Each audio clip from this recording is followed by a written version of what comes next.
2021 সালে 10ই জুন মুর্শিদাবাদে ফারাক্কা থানার অন্তর্গত এলাকা থেকে মামার বাড়ি থেকে হেঁটে ফেরার সময় মালদহের বৈষ্ণবনগর থানার এক নাবালিকাকে অ্যাম্বুলেন্সে তুলে অপহরণ করা হয়।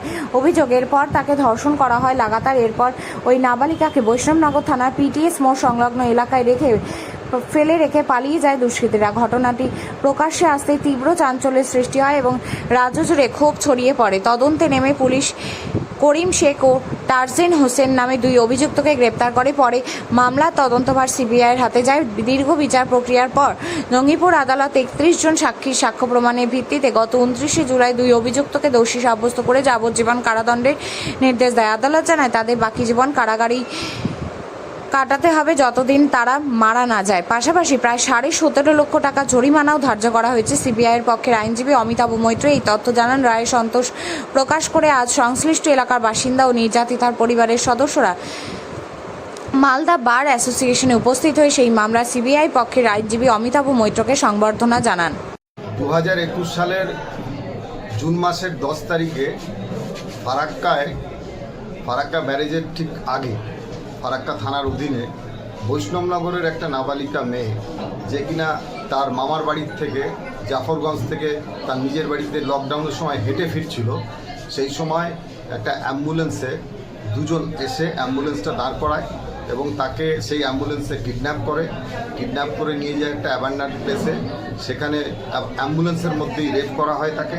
তারপরে পরবর্তীকালে বিভিন্ন জায়গায় ঘুরিয়ে বেনিয়াগ্রাম হসপিটালে তাকে নিয়ে যাওয়া হয় এবং বেনিয়াগ্রাম হসপিটালের ডাইভার্স কোয়ার্টারে তাকে পুনরায় দর্শন করা হয় এবং মদের সঙ্গে স্প্রাইট মিশিয়ে তাকে খাওয়ানো হয়, আনওয়ান্টেড 72 খাওয়ানো হয় এবং তার কিছু ব্যক্তিগত ছবি মোবাইলে তুলে রাখা হয়। পরবর্তীকালে ভোর 4টার সময় তাকে বৈষ্ণবনগর থানা অধীনে পিটিএস মোড়ের কাছে এসে ফেলে দেওয়া হয় একটা অ্যাম্বুলেন্স করে নিয়ে এসে।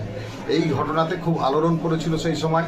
দুজন আসামি সৈয়দ তারজিন হোসেন এবং করিম শেখ, এই দুজনকে পুলিশ অ্যারেস্ট করে। পরবর্তীকালে এই কেসটা সিবিআই তদন্ত হয়। সিবিআই তদন্তের পরিপ্রেক্ষিতে 31 জন সাক্ষ্য প্রদান করে জঙ্গিপুর এডিজে ফার্স্ট কোর্টে এবং সেইখানে গত 29 তারিখে মানে গত পরশুদিন তাদেরকে দোষী সাব্যস্ত করে লাইফ কনভিকশন দেওয়া হয়েছে, যাতে রিমাইন্ডার লাইফ মানে যতদিন তারা বাঁচবে তারা জেলের মধ্যেই থাকবে এবং প্রায় 17.5 লক্ষ টাকা ক্ষতিপূরণ এবং ফাইন হিসাবে নির্ধারিত করা হয়েছে।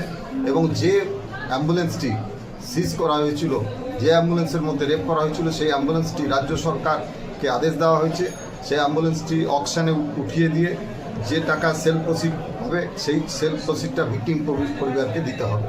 তো একটা ঐতিহাসিক রায় হয়েছে। আমি অবশ্য ক্যাপিটাল পানিশমেন্টের প্রেয়ার করেছিলাম, ক্যাপিটাল পানিশমেন্ট কোর্ট দেয়নি, এখানে লাইফ কনভিকশন দিয়েছেন। লাইফ কনভিকশানে রিমাইন্ডার লাইফ মানে হচ্ছে যে যতদিন টিল ডেথ ওনারা জেলের মধ্যেই থাকবেন। আমি সিবিআইয়ের আইনজীবী হিসাবে এই কেসটা করেছি। আমার নাম অমিতাভ মৈত্র।